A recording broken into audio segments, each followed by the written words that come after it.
in Bloemfontein City, in the middle of the CBD, at big massive studios. Now if you look around, man, I don't know, you think we're in Cape Town, Joburg, or somewhere that's not the Free State. Yeah. And responsible for that, or at least a team that's responsible for that, is the guy behind Big Massive. So Julian. Hi, my name's Julian. Yeah, you can introduce yourself to the people. I'm the founder of Big Massive. Yeah.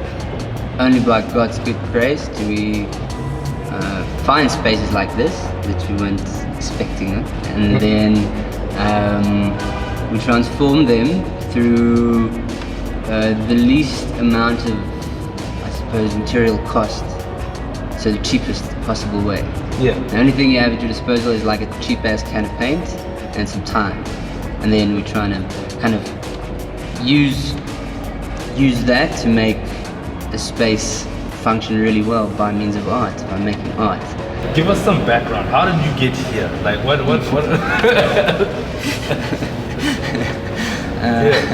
Maybe give the people more scope, then they'll understand who Julian is and how did you get to this, and the idea that we could sell space. I studied architecture. Okay. Well, I come from the Eastern Cape. Born and raised there. I got accepted for architecture school here, and I came to study it.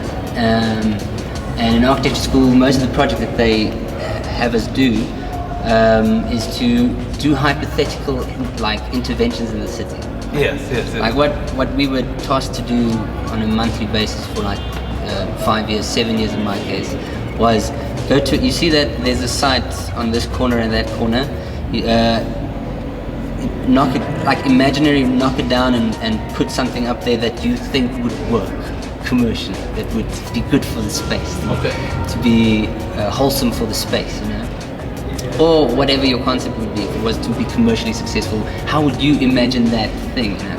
But they'd also have us do tasks, like we were tasked to design churches and mosques and like student centers and very specific types of buildings. And so that's how I came to know the city, because, well, for 7 years I studied this thing because hypothetically I was designing inside the city. And what happens is you get to know the space really well. You start to learn to like how it operates in terms of its vehicular movement, its pedestrian movement, its economic movement, its type of economic movement, its the zoning of spaces, how those interact commercially and socially. That's usually what you work with in dense urban areas. And I suppose I got kind of sucked in by the place and wanting to like really work with these with the things that I learned because they're tremendously interesting. And then while I was studying, a friend of mine was doing this actual studio, a gentleman by the name of Julian Mentz. Him and Ricky and Masterpiece, they started Soda. These guys were the first guys to attempt mobbing like that concept in Bloemfontein. And I knew Masterpiece just from smoking, you know. And he invited me into the space and said, like, check it out. You do architecture, maybe you'll enjoy it. And I really did. I took to it immediately. And I was like, this is what I want to do. And then I started my first studio upstairs on the 4th floor. That was cool. That was a good year and a half of fun. But also toil. Blood, sweat, and tears. Trying to figure it out. Trying to make it work for you. No, it's backbreaking work. And then that bit got rented off by the owner, which was terrific because that proved my idea of like activating the space worked, because what I inherited there was a trash heap. The place was burnt down, and we managed to make it look good really cheap. And then I moved down here. Now the same thing has happened, and so now we are putting this into business. You know, this whole practice of catalyzing cheaply, activating, and turning this unused, unoccupied space into money in our pockets. Our vision is to turn the city into the creative hub of Bloemfontein. You know, we want to take the inner city buildings and do incredible things with them to help the creative community in this town to grow and expand and become a better, stronger force in the city, really. The Free State, artistic culture. Where are we in terms of let's say South Africa as a whole? And then let's go a little bit beyond that, because at the end of the day, you know, we can't eat our art. You know? Yes, yes. Where are we in terms of like people paying for what they digest? That's at the heart of all of this, right? That question. People are not paying a lot of money for art in Bloemfontein. It's very, it's not easy to like make a living off of just selling art. So that, I mean that kind of imposes its own set of possibilities, really, right?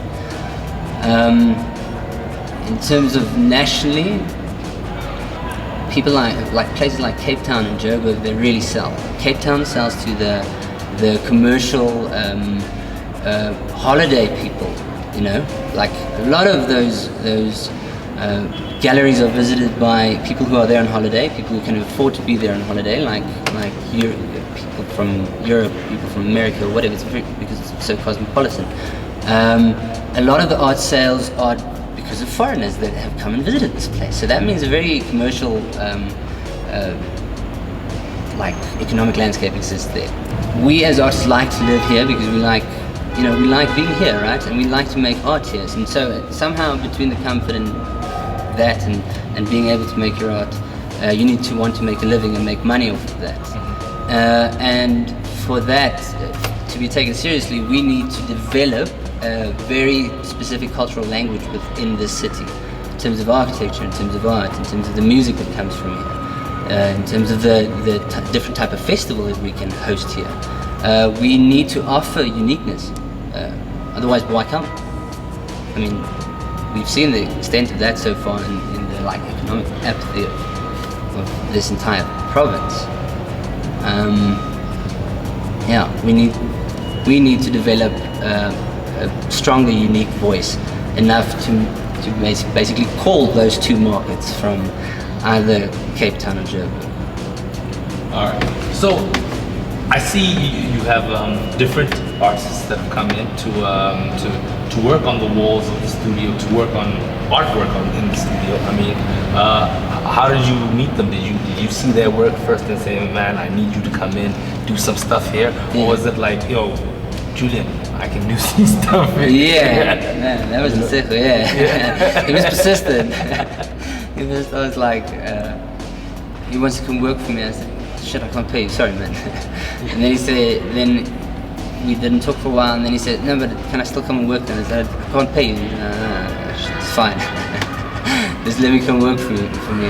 And I usually take persistence like that again, like as a good omen, as a person that it'd be good to work with, because they want to work with you here, right?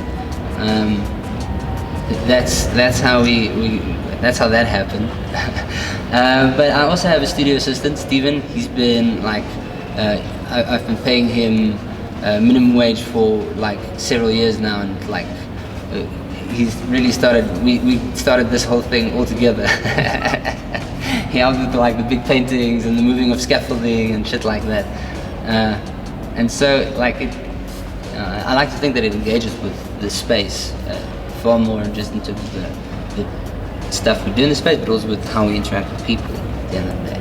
Yeah. We need spaces like this to kind of like facilitate creativity, because most galleries are more rigid when it comes to how creative one can be. You know, spaces like this where there's not really much of rules, you can kind of like experiment in different styles, and then we see how the styles work together, you know, as a collaborative. For example, I'm working with Julian now, and he's showing me his style of painting, and then I bring in my style of painting. He does, like, for example, with the work, he does thicker lines, I do much more finer lines. So the combination of the two creates a much more less harmonious picture, you know. Sure. So with spaces like this, we can get more artists, we can create much more work. And for Bloemfontein, it's good because then you know, it builds the culture, the art culture within the space, within the city. Yeah. The studio is moving, but like ideally, like 10 years from now, what would you like for Big Massive? Ooh, that's a good question. I haven't thought long and hard enough about that one. Okay, all right. But more of this. Like more of this. More buildings. Not one, just two. Yes, or yes. three. Again, like I said, for me it's like size. So if I can paint this, for instance, on the outside of a 10-story building, then I would like to do that by 10 years' time. Alright, so that's it right here. The Big Massive Studios, man, and it's a good time. We're gonna be here for a little bit. You're gonna get used to this place, and then hopefully on to the next one. Yeah, catch you guys.